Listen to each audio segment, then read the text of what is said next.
Okay guys, this is the end of my tomato paste. It looks so good and it looks paste. I can tell you, you can store. Hello, good morning, good evening, how are you? I hope everyone is doing well. Do you remember I went to farm recently? I bought a lot of things. I bought a full bags of tomatoes. I sell some and the rest we are going to use it to make tomato paste. Okay, so this is how much I have. It's a lot, so if I leave it, it's going to be just waste.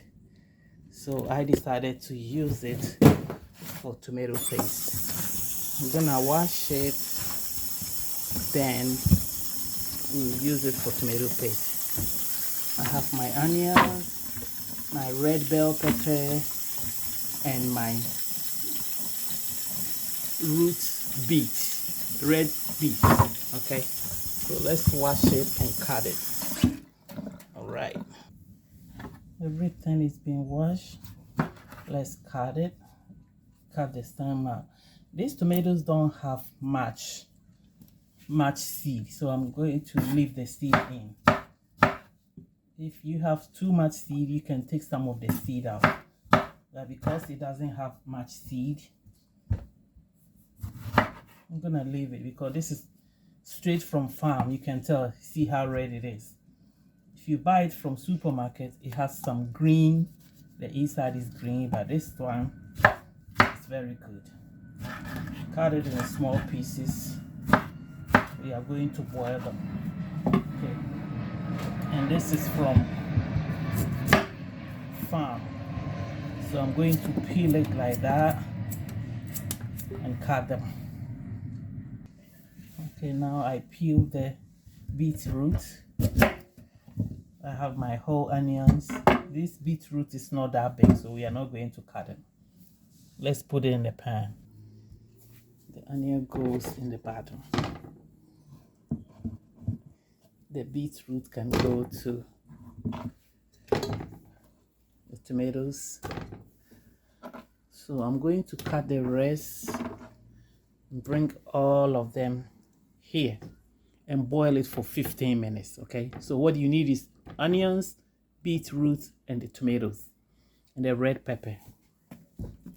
The red pepper is going in too. That's the only ingredients that you need. So the tomatoes will go on top, then I'll cover it and let it boil for 15 minutes. Okay, let's turn the fire on. The reason why I'm using the red beets, we want the color. The bell pepper will give it flavor and smell good. Okay, because we don't want to use artificial color, that's why we are using bell pepper and root beet to make the color red. The one you buy it from outside, they put artificial color and a lot of stuff.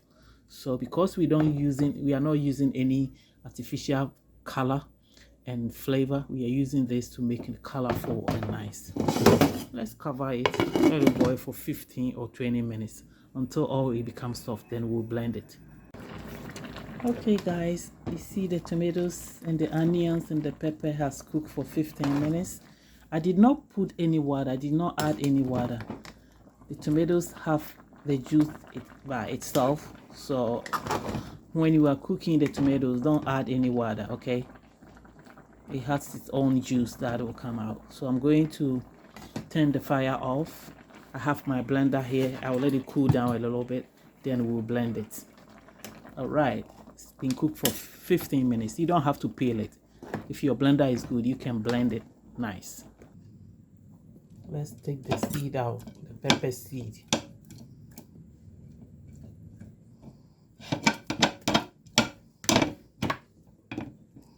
That is going in the blender too. We are going to cover this and blend it.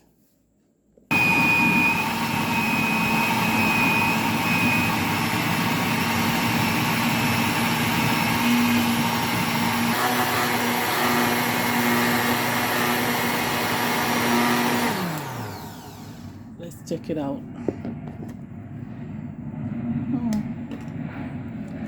It looks good. My blender is very, very powerful, so it has blend very smooth. We don't need to sieve it, or yeah, I don't think we need to sieve it. So let's push it.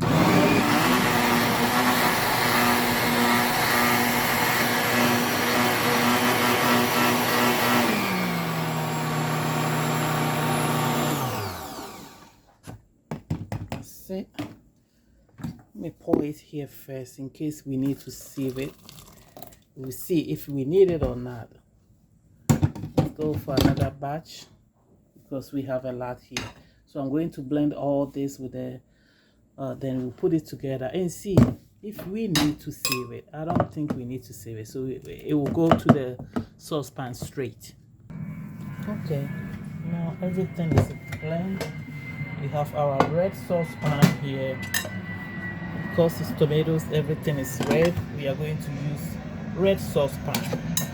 So let's see if we can sieve it. I don't know if we need it to sieve. I don't think so, but in case we need it.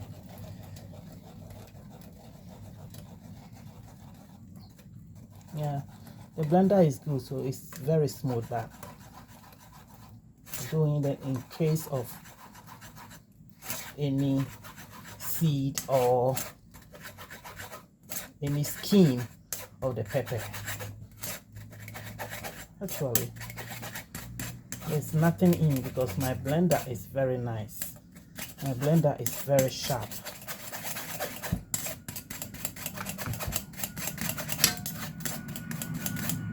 So as you can see here, there's nothing much, right?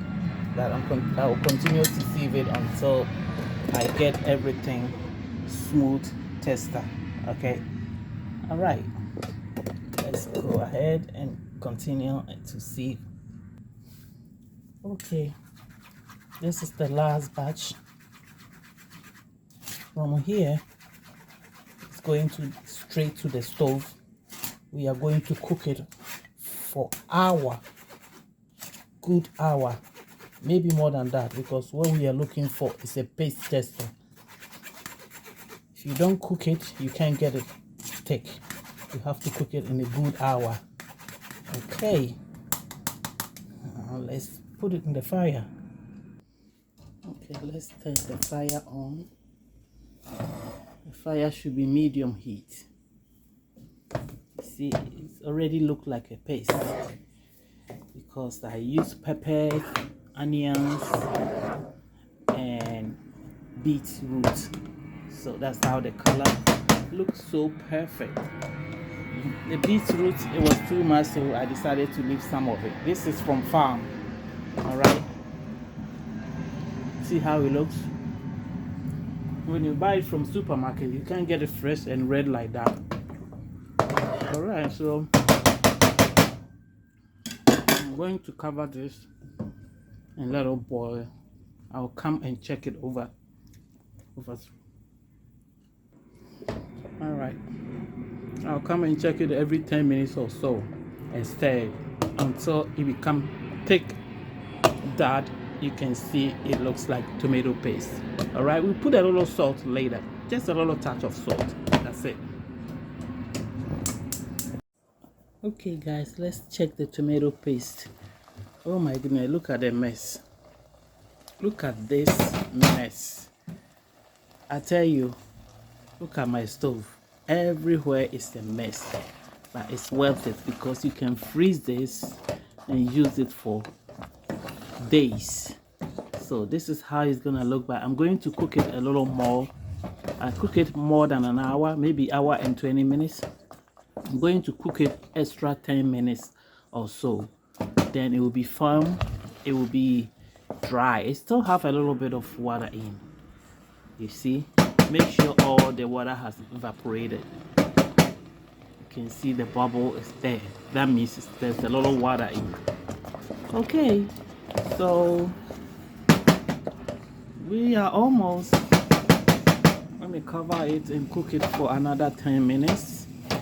then we'll transfer it into the jar or anything you want to transfer. You can freeze it for days. All right, it's a mess, but it's good. Naturally, when you make it, it's all natural, it's no chemicals, it's good.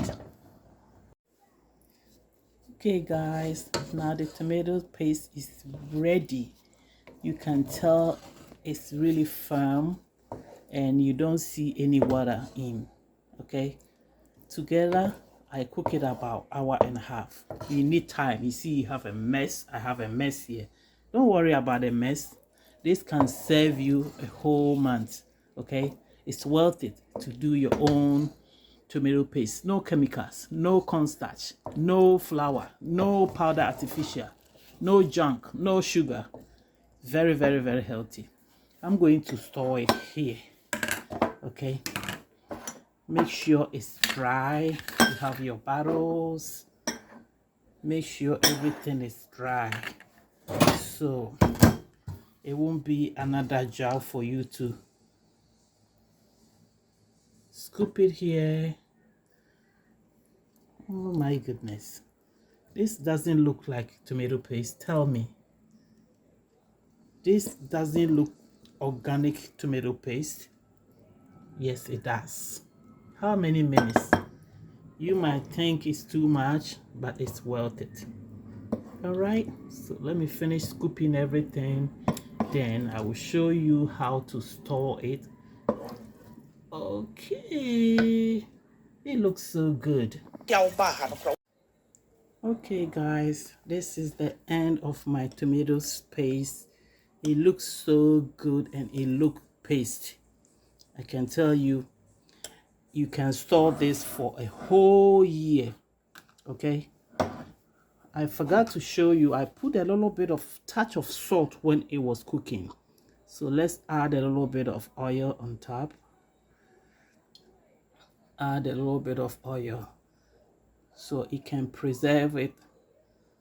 Anyway, we are putting it in the freezer, so it does not matter. If you don't have to put oil, that's okay. All right, this is the end of my tomato sauce. Please, if you haven't subscribed to this channel, please subscribe for this channel. Okay, subscribe to this channel for me and hit the notification bell, so anytime I post the video, you will be the first to watch. Thank you so much. Follow me step by step. Next week I will bring more videos. I always said, don't forget to be kind and nice to everyone. Family Chef, this is the end of the tomatoes paste. Thank you for watching. This is the real organic one, organic tomato paste bar. Let's cover it tight. You can put it so all the air will be tight. Okay, let's cover it.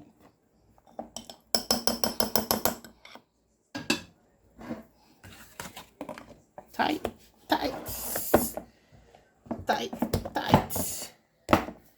Is it not amazing? Is it not great? See you next time. If you don't have container like this, you can use Ziploc bag. Okay, you can use Ziploc bag too to seal it tight and put it in the freezer. All right, bye bye.